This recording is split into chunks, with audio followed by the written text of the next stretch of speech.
Welcome to another deep dive. Today we're plunging into a text that, for many, is more often skipped than studied.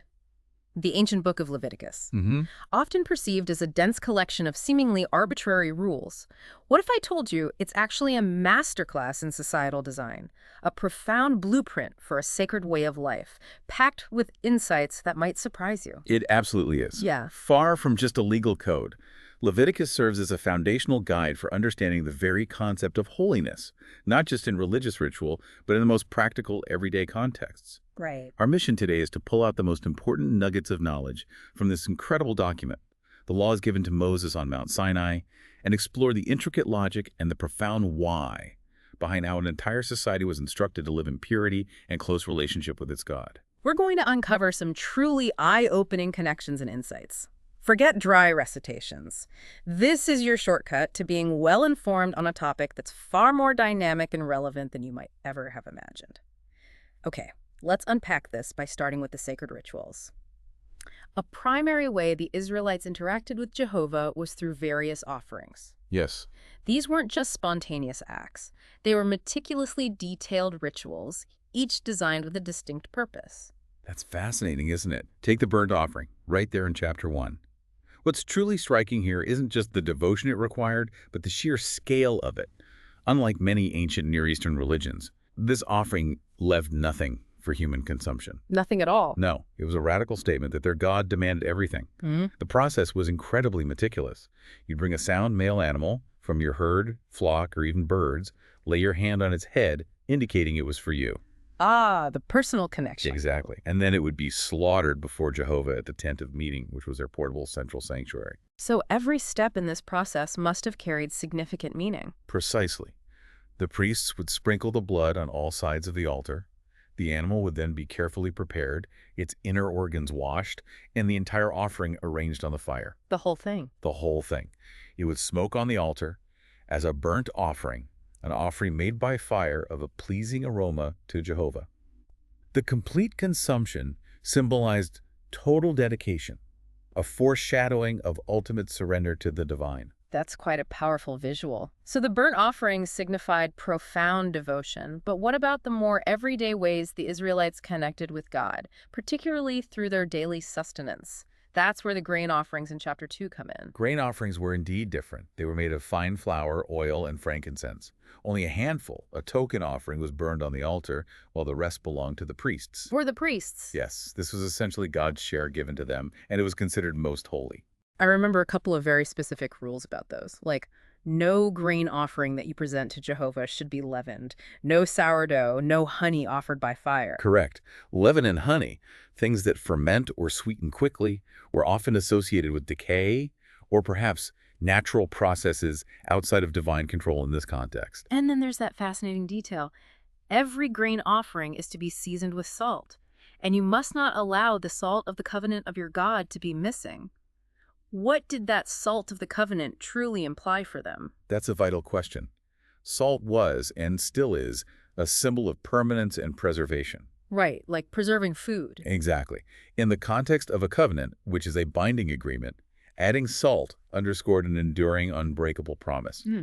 So to include salt in every grain offering wasn't just a flavor enhancer, it was a constant, tangible reminder of the lasting, unfailing nature of their agreement and deep relationship with Jehovah. It was about the strength of their bond, preserved and renewed with every offering. That makes profound sense, a symbol of an enduring relationship. So we've covered complete devotion and a lasting covenant. What about the communion sacrifices in chapter 3? These sound like they had a different, perhaps more communal purpose. They absolutely did. These are presented for fellowship and peace, often called peace offerings, and they could be from either the herd or the flock, male or female. More flexibility there. Yes. And specific fat parts. Yeah. The fat covering the intestines, the kidneys, the liver appendage, and if from the flock, the entire fat tail.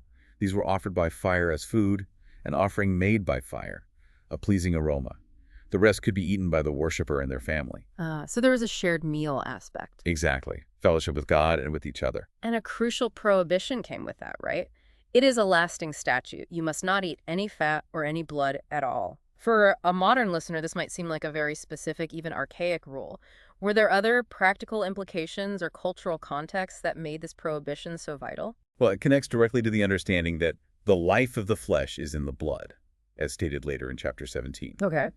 Blood symbolized life itself, and life was understood to belong exclusively to God. By abstaining from fat, often seen as the richest part, and blood, the life force, they weren't just following a dietary restriction, they were acknowledging the sacredness of all life and its divine source. So it set them apart. It did, especially from cultures that might consume blood in their rituals, Right. emphasizing a unique reverence for life that belonged to God alone. So a deep recognition of life's sacredness. And then there are the sin and guilt offerings, covered in chapters 4 through 6. These seem like a whole different category, focusing on atonement and rectification. They are. Sin offerings were primarily for unintentional sins, those committed without malicious intent but still violating God's commands, maybe through ignorance or carelessness. Things you didn't mean to do, but did anyway. Exactly. Okay. Guilt offerings, on the other hand, addressed unfaithfulness, whether against holy things, like mishandling sacred items, or against a neighbor, maybe through deception or withholding property. These often involved restitution plus a penalty. Making things right. Yes, and the requirements varied greatly depending on who the offender was, an anointed priest, the entire assembly, a chieftain, or a common person. So it wasn't one size fits all. Not at all. The types of animals, or even birds or flour for the very poor, would change accordingly, illustrating a system adaptable to everyone's means. God provided a way for everyone. That sounds like a system that truly encouraged accountability and practical restoration. How did that practically work for the average Israelite? Exactly. The repeated phrase, "the priest will make atonement for him and it will be forgiven him," highlights the system's purpose, to Yeah. provide a concrete means of reconciliation and forgiveness. Forgiveness was the goal. Absolutely. It wasn't just about punishment. It was about acknowledging error, making restitution where necessary, and restoring one's relationship within both the legal and spiritual framework of the community. It provided a clear, accessible path back to a state of acceptance and peace, reminding everyone that mistakes could be rectified. We've covered the rituals at the heart of their worship, but the book quickly broadens its scope, showing that holiness wasn't just about what happened at the tabernacle. It extended to every facet of life, particularly through a complex web of purity laws that governed who could approach God and how the community functioned. That's right. When we talk about Leviticus, purity is a word that comes up constantly. But it's not purity in the way we think of cleanliness today, is it? No, it's far more than that. These purity laws weren't primarily about hygiene, though some, likely had health benefits. They defined a ritual state that was absolutely necessary for the Israelites to approach their holy God and to maintain order and sanctity within their community. To a ritual state, okay. Being unclean didn't necessarily mean being sinful or dirty. It meant being in a state that prevented full participation in worship, or even, in some cases, certain aspects of community life. It was about ritual fitness, being suitable for God's holy presence. That distinction is so important, and this applied to everything, even what they could eat in Chapter 11. What were some of the key dietary laws about clean and unclean animals, and what was their purpose? Well, the dietary laws created a distinct identity, categorizing animals as clean or unclean. This meant only animals with split hooves and cud chewing were okay for land animals. Both characteristics needed. Yes, or fish with fins and scales. This immediately ruled out common animals like pigs, camels, rabbits, and shellfish, and many birds of prey or crawling creatures were also forbidden. So it really set Israel apart from their neighbors in their daily meals. Definitely. And touching the dead bodies of unclean animals would also make you unclean until the evening, requiring washing garments and bathing. The stated purpose was to make a distinction between the unclean and the clean, in order to sanctify yourselves and become holy, because I am holy. Their diet was a daily personal reminder of their distinct identity as God's people. And it wasn't just about food. Chapters 12 and 15 detail laws of personal purity related to life events. Right, these covered various temporary states of impurity, such as childbirth. Interestingly, the purification period after having a female child was longer, 14 days plus 66 days for cleansing from blood. Double the time. Yes, compared to 7 days plus 33 for a male child. Scholars debate why, perhaps reflecting different societal views or symbolic connections, but the text doesn't explicitly say. Other states of impurity included seminal emissions and menstruation. Normal bodily functions, but resulting in temporary impurity. Exactly. Temporary ritual unfitness. For all these, there were clear rituals involving bathing, washing garments, and a specific waiting period, usually until evening. For a woman after childbirth, there was also a process of bringing specific offerings for atonement and purification. Can you imagine the societal impact of these rules? It really highlights the seriousness of maintaining ritual purity. It absolutely does. The text states, "Thus you must keep the Israelites separate from their uncleanness, so that they do not die in their uncleanness by defiling my tabernacle, which is in their midst." Wow, so that they do not die. It underscored the extreme seriousness of maintaining ritual purity in the direct presence of God. It shaped daily interactions and the very rhythm of family life. As I was reviewing these chapters on what's called leprosy in chapters 13 and 14, I was struck by how broadly it seems to be defined. It's not just a skin ailment like Hansen's disease today, is it? Can you explain what Leviticus truly meant by this term and how it extended beyond human bodies? That's a great observation. The Hebrew word sarath, often translated leprosy, is quite broad. It encompasses various contagious skin conditions, yes, some severe, some maybe milder, like fungal infections, but it also extended to contamination in garments made of wool or linen, and even houses like mold or mildew issues. Mold in houses was considered leprosy. Functionally, yes. It was treated similarly under these laws as a pervasive ritual impurity, often symbolizing sin's corrupting influence spreading through the community or dwelling. And the priest's role was central in diagnosing and managing it. I can't imagine the psychological toll for someone to be declared unclean. It was incredibly isolating. The priest acted almost like a public health official in this role. He was the one responsible for diagnosis and would enforce a quarantine period, typically 7 days, sometimes repeated. 7 days isolation. At least. For an infected person, the reality was stark. They had to pare their garments, leave their head ungroomed, cover their mustache or lower face, cry out, "Unclean, unclean," and live in isolation outside the camp. Outside the community entirely. Yes. Imagine the psychological toll of that being separated from everyone, having to declare your own uncleanness.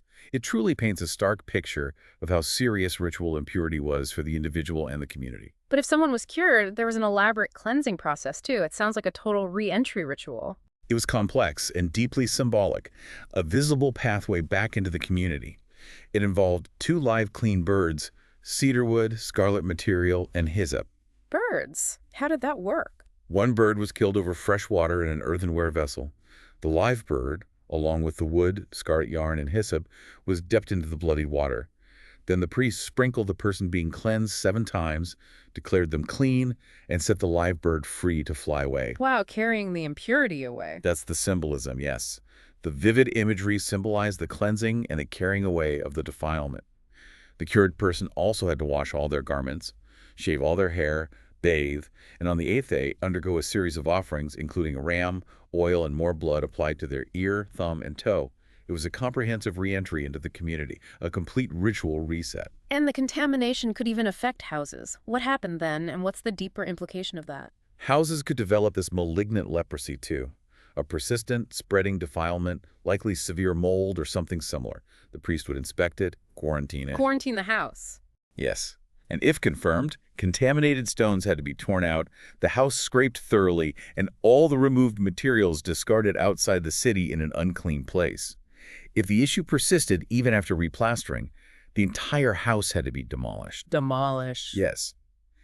This section offers a glimpse into ancient public health concerns, certainly, but also carries deep symbolism about how pervasive sin and impurity could become, not just in individuals, but in an entire dwelling, reflecting a societal infection that needed radical removal for the health of the whole community. We've covered the intricate systems of purity and atonement, which demanded absolute adherence. Yeah. But who was responsible for upholding these incredibly high standards, for overseeing these rituals and distinguishing between the holy and the profane? Right. That's where the priests come in, with their equally meticulous installation and regulations, starting with Aaron and his sons in chapters 8 and 9. Their installation was indeed meticulous, a multi-day process. Aaron and his sons were washed, anointed with special oil, clothed in very specific holy garments, like the robe, ephod, breastpiece with the urim and thummim, and the turban with the holy inscription. Every detail mattered. Every detail. Yeah. Their installation involved an elaborate sequence of sacrifices over 7 days, preparing them and consecrating them for their sacred roles, mediating between God and the people. And there was a truly dramatic moment of divine approval, wasn't there? There was. On the 8th day, after Aaron and his sons performed the initial offerings for themselves and the people, according to all the instructions, fire came out from Jehovah and began consuming the burnt offering and the pieces of fat on the altar. Fire from God. Yes, this was Jehovah's clear, undeniable sign of approval, indicating that their installation and service were accepted, a powerful moment of divine affirmation for the whole community watching. But then, almost immediately after this grand installation, we get a stark, even shocking warning in chapter 10 with the story of Nadab and Abihu. What happened there and why such a severe consequence? It's a tragic story, but a profound lesson in divine authority and the seriousness of worship.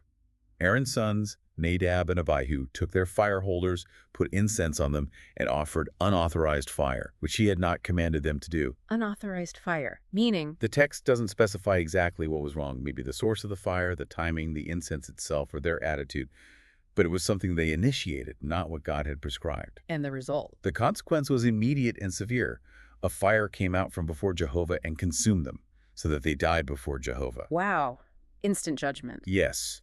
The profound message here is the extreme seriousness of divine command and the importance of precise obedience, especially for those near to God, like the priests. It shows that approaching God required absolute adherence to his instructions, not human innovation or presumed freedom. God sets the terms for worship. And Aaron's reaction. Aaron's subsequent silence in the face of such a devastating loss reflected the sheer gravity of the situation. He understood the divine judgment, harsh as it was. Moses basically told him this demonstrated God's holiness among those near him. Beyond this specific, somber event, the priests had general regulations they had to follow, like the prohibition against alcohol in the tent of meeting. Exactly. Right after the incident with Nadab and Abihu, God tells Aaron, "Do not drink wine or other alcoholic beverages, you or your sons with you, when you come into the tent of meeting, so that you will not die." A direct link to their ability to function properly. Yes, the stated purpose for this and other priestly regulations was vital. This is to distinguish between the holy thing and the profane, and between the unclean thing and the clean, and to teach the Israelites all the regulations. They were to be living examples and instructors of holiness, their judgment unimpaired and their senses sharp to discern God's will. And they even had rules about physical purity and integrity, which seems to extend the idea of their ritual fitness. Yes, priests were generally not to defile themselves by touching a dead body, with very specific exceptions for close relatives like mother, father, son, daughter, brother, or virgin sister. Limited contact with death. Right. And there was also a list of physical defects, blindness, lameness, disfigurement, broken limbs, etc., that prevented a priest from officiating at the altar or entering the most holy place. Why was that? It likely symbolized the wholeness and perfection required to approach a holy God. They could still eat the holy offerings, their share, but they couldn't perform the most sacred duties. It underscored the high standard of physical as well as spiritual wholeness required for direct service, reflecting the perfection of the God they served. All these rituals and rules culminate in what is arguably the most important single day in the Israelite calendar. The Day of Atonement, Yom Kippur, detailed in chapter 16. It sounds like the ultimate national reset. It was the pinnacle, indeed, the high holy day. It occurred once a year, in the 7th month, on the 10th of the month. It was designated as a Sabbath of complete rest, where everyone was to afflict yourselves, which generally implied fasting and repentance. A solemn day for the whole nation. Very much so. It was a day of collective introspection, repentance, and purification for the entire nation, annually cleansing them of accumulated sin from the past year. And Aaron, as the high priest, had a very unique central role on that day, almost bearing the weight of the nation. He did. He had to first purify himself. He wore special holy linen garments, simpler than his usual ornate vestments, emphasizing humility and purity for this solemn occasion. The sequence of offerings was precise. First, a bull as a sin offering for his own sins and those of his household. He had to be clean first. Absolutely. Only then could he act for the people. Then he took 2 goats from the congregation for the people's sin offering. Ah, the 2 goats, one for Jehovah and the other for Azazel. That's the truly dramatic and symbolic part, isn't it? It is. The most memorable part of the day. Lots were drawn to determine which goat was for Jehovah and which for Azazel. The exact meaning of Azazel is debated, maybe a place, a demon, or simply meaning goat that disappears or scapegoat. Okay. The goat designated for Jehovah was sacrificed as a sin offering, its blood sprinkled inside the most holy place on the atonement cover of the ark to purify the sanctuary itself from the defilement of the people's sins. Purifying the holy space, too. Yes. But the Azazel goat was kept alive. Aaron will lay both his hands on the head of the live goat and confess over it all the errors of the Israelites and all their transgressions and all their sins, and he will put them on the head of the goat and send it away into the wilderness by the hand of a designated man. So the goat literally carried away their sins, a powerful visual. Precisely. The goat will carry upon itself all their errors into a desert land, disappearing from sight, symbolically removing the sins from the community, never to return. This annual ritual thus offered a profound, tangible sense of forgiveness and a fresh start for the nation, a powerful visual of collective sin being utterly removed, giving them a clean slate before God once each year. We've spent a lot of time on the rituals, which are central, but Leviticus is much more than just temple procedure, isn't it? Oh, absolutely. It's also deeply concerned with how the Israelites live their everyday lives, beyond the formal acts of worship. The core message in chapter 19 is incredibly powerful. You should be holy, because I, Jehovah your God, am holy. That command is the driving force behind all the laws that follow in that chapter and beyond. It tells the Israelites that holiness isn't confined to the tabernacle or special days. It's meant to permeate every aspect of their It's existence. both part of life. Yes, influencing their ethics, their social interactions, their business dealings, their treatment of others. It's a call to integrate sacredness into the mundane, reflecting God's character in community life. And this includes some incredibly progressive-sounding ethical and social laws for an ancient text. For instance, justice for the vulnerable. Yes, definitely. We see rules like, you must not reap the edge of your field completely, and you must not pick up the gleaning of your harvest.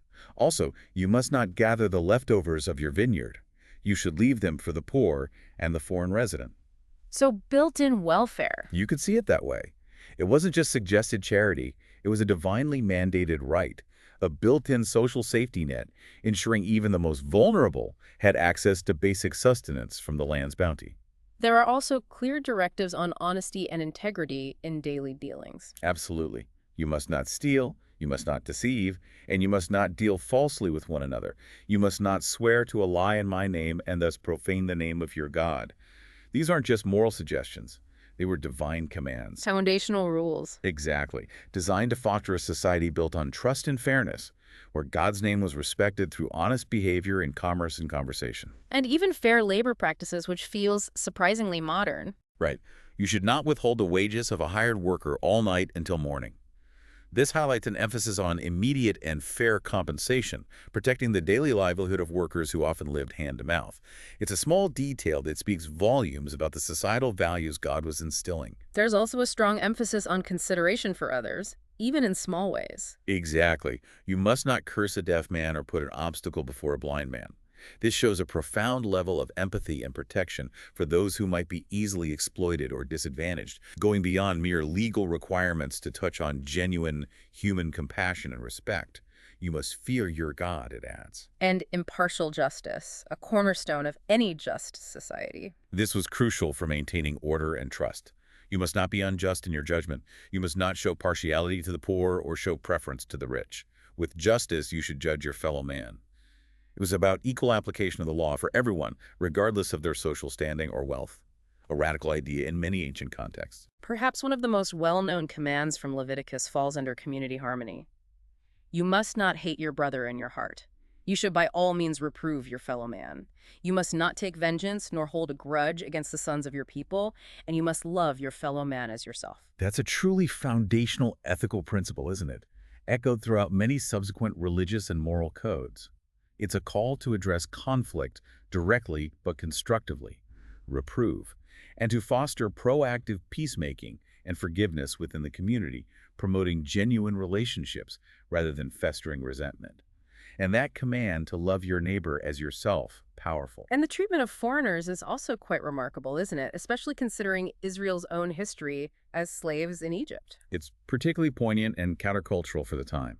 The foreigner who resides with you should become to you like a native among you, and you must love him as yourself, for you were foreign residents in the land of Egypt. Love the foreigner as yourself.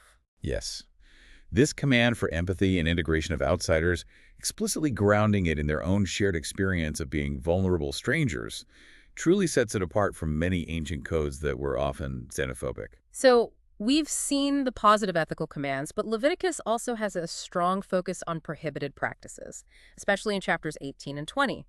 These sound like behaviors prevalent in the surrounding Canaanite nations that Israel was meant to strictly avoid. They are. The text is very clear that the Israelites were forbidden from engaging in the detestable things common among the peoples they were displacing, practices God condemned. Like what specifically? These included various unlawful sexual relations, a long list covering incest, adultery, homosexual acts, and bestiality. Also strictly prohibited were the sacrifice of offspring to the god Molech. Child sacrifice. Horrifying. Absolutely abhorrent. And practices associated with pagan religion and magic, like consulting spirit mediums or fortune tellers, divination, and sorcery. Even specific physical markings like tattoos and making cuts in the flesh for the dead were forbidden, likely due to their association with pagan mourning rituals or identity markers. All these things were meant to distinguish them clearly. And the consequences for these acts were severe, reinforcing the gravity of the commands. Extremely severe. For many of these prohibited acts, the stated consequence was to be cut off from among their people. Excommunication, essentially, or even capital punishment, put to death without fail. Death penalty for some of these? Yes.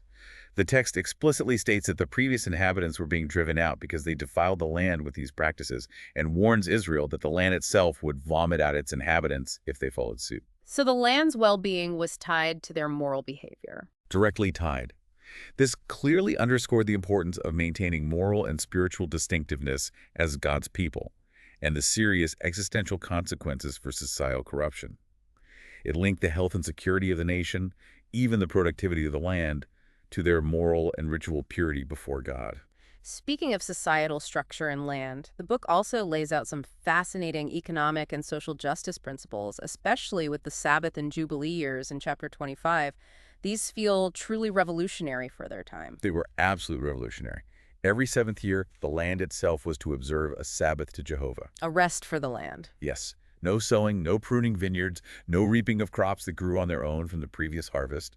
What the land produced naturally during that year could be eaten by everyone. The owner, slaves, hired workers, foreign residents, even the animals. So it provided for everyone and let the land recover. Exactly. It's a built-in ecological and economic break, acknowledging God's ownership and providing for all while promoting sustainable agriculture. That's the Sabbath year. And then there's the Jubilee year, which sounds like a complete societal and economic re-equalization. The Jubilee year, celebrated every 50th year after 7 cycles of Sabbath years, was even more profound.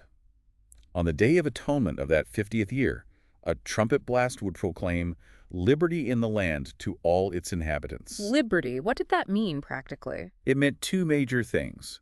First, all land that had been sold reverted back to its original family owners. Land couldn't be permanently alienated.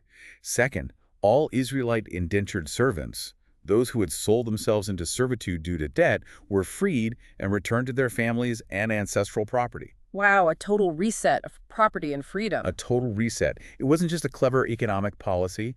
It was a divinely mandated countercultural mechanism designed to prevent the rise of a permanent landless underclass and ensure that economic hardship didn't lead to irreversible generational poverty.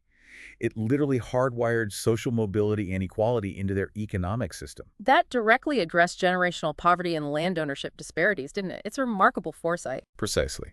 The underlying principle, stated explicitly, was, "The land is mine, God's. For you are foreign residents and settlers from my standpoint." Land was a trust from God, not an absolute possession to be hoarded. So it wasn't truly theirs to sell forever. Exactly.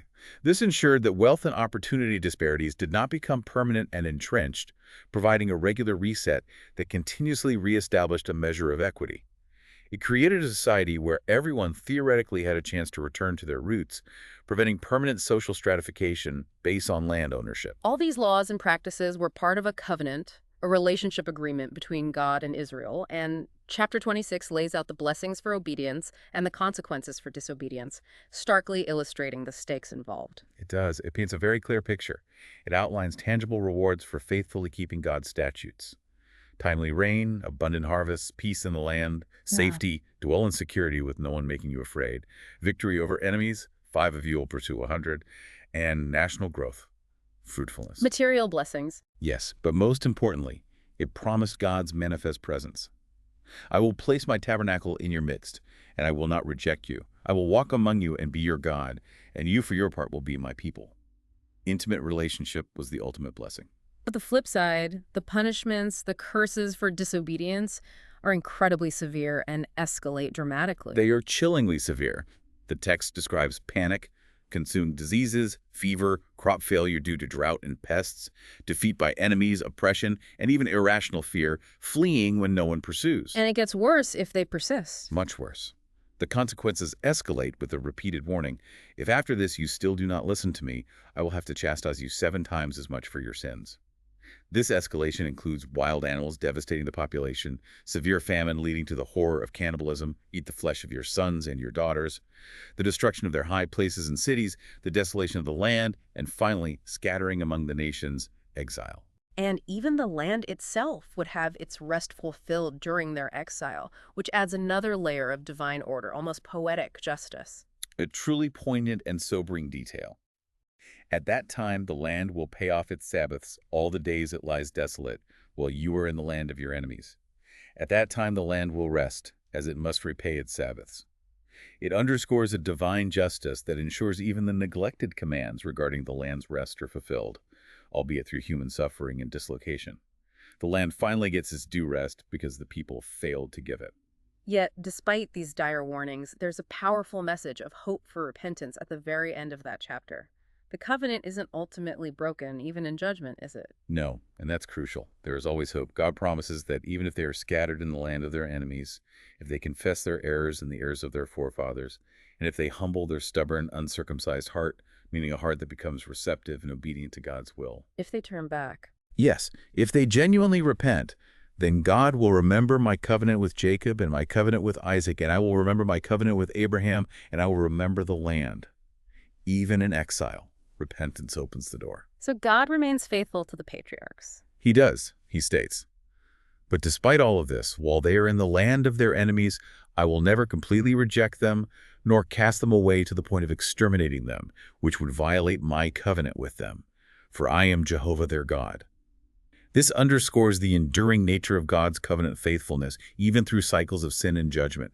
It always offers a pathway back to restoration. What an incredible journey through a book that, let's be honest, often gets overlooked or misunderstood. We've peeled back the layers of Leviticus, moving beyond what initially seems like just an arbitrary list of rules, Yeah, to uncover a deeply integrated, surprisingly sophisticated system of life, worship, and social order. indeed.